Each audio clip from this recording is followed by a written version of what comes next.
everybody? Welcome back to another episode of Study Hall here on UFSU University. My name's Tam, and I'm joined by Travis and Tyler. What Study Hall is for the unenrolled is we've taken a bunch of your guys' UFS topics as well as some of our own, and we sit down and we discuss them for your amusement, entertainment, and knowledge. It's day four of this week's episode, and guys, Soul Calibur is out. Correct. It's been released. By the time the good people are hearing this on Patreon, Soul Calibur will be on your shelves. It will be in your hands. Yep. And that's not including the pre-release. Yep. So we're gonna kick off this season right by telling all of you, the good people, how to beat Travis's favorite character. How do you beat Groh? Groh is a character. He's tell me about Groh. So Groh is a 6-hander with 29 health. 29. That's so much. Yeah, he has a lot of health for a 6-hander. There are a lot of 6-handers in this set that have a lot of health, but I digress. So his first ability is Enhance. Once per turn, your attack with a printed damage of 4 or less, you can use a card from your hand, discard it, as cost for the multiple for that card. Ooh. So it also interacts very well with things like Balance Fighter that say after this card is discarded, draw a card. So you can discard it to Groh's first Enhance for multiple and then draw a card because it was discarded. His second Enhance says, this attack gets +1/+1. Your next attack gets +1/+1. So every attack past the first one is going to have +2/+2. And that's not counting other external stat enhances that you have, such as his Foundation, Death Charge, other things. So I think the real way to beat Groh is actually play Asset Hate. So the list I'm currently running runs 7 assets. It runs 3 Death Charge, 2 Kali Yuga, 1 Krita Yuga. Kali Yuga. And then I believe I play 1 copy of his asset because +2 multiple on a Sublimating Blade is pretty alright. And if you play Green Hate, the thing that makes the deck the most insane is when he has either Death Charge out or Kali Yuga out. So Kali Yuga says, Enhance, commit this. If you have 6 or less foundations, you may add a safe or weapon attack from your card pool to your hand. Just want to kill support, yeah? Yes. Cool. So you can add Sublimating Blade, Cat Phobia, Swallow Your Soul. Cat Phobia is Allurophobia. It's Yes. one of Matt Perot's cards. Correct.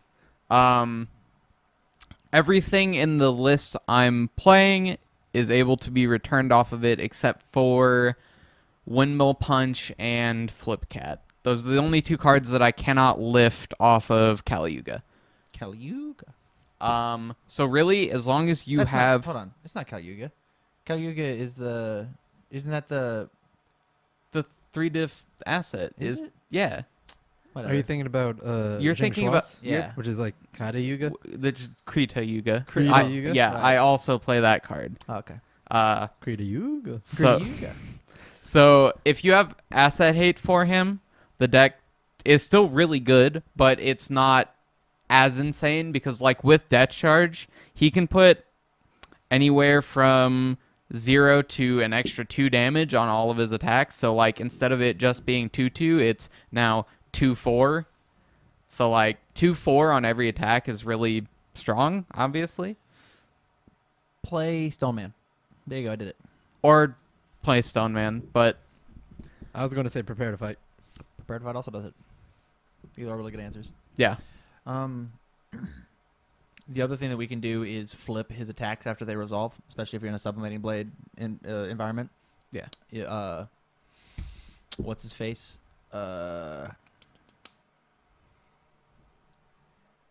Akuma has cards that do that. Yeah, he has Drained by a Kiss, which respond, flip, after this attack resolves, flip it face down. Yeah. So. Anything that can negate an attack and put something like back in his hand, like Princess Perry discarding it, or a World Lost in... Not a World Lost in Time. The Grim Action. Race Against Time? Race Against Time. Yeah, Race Against Time. It swaps out the attack, which means that the pump doesn't happen. Yeah. Anything that has keyword hate, because obviously he's playing multiples. Yep.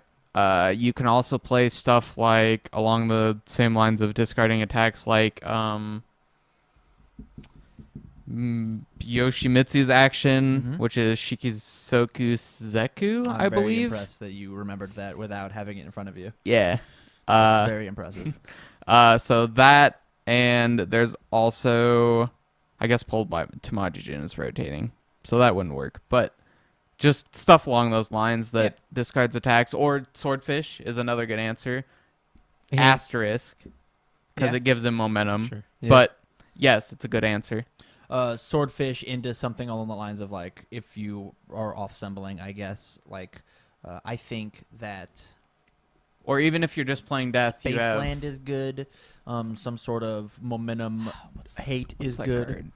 card? The Skullman card that makes them flip to discard a momentum. Reactive style. Yeah, you can also play that card under death because it shares with Swordfish. I think the biggest issue is like Groh is so strong because he can dip this foundation out of his hand in order to pay for the cost for multiple.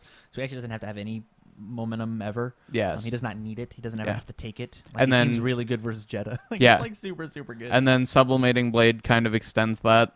Yeah. And we're not even talking about like Sublimated Blade itself, but the best answer there is Prepare to Fight. And even that you can stop. You can have Prepare to Fight does not work. I think the answer is hand cannon. Hand cannon is also very good. Correct. Hand Puppet cannon. Puppet cannon is going to be all over in this set. All over. If your deck loses the puppet cannon, don't bother. Yeah. No. Don't bother. I'll throw the spike deck away then. Yeah. I mean, hey, I'm also going to be feeling it because of Jackie. Mm-hmm. I'm adding cards out of my card pool too.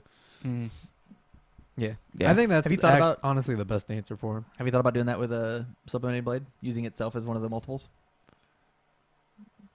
It means that you can't get Prepare to Fighted. That's true. Especially if you get his asset out and you're just like, this thing's got multiple whatever. A million, yeah. It's got multiple 4. Yeah, I'll just replace it. It's fine. There's 4 of them now, and they all get the 2/2.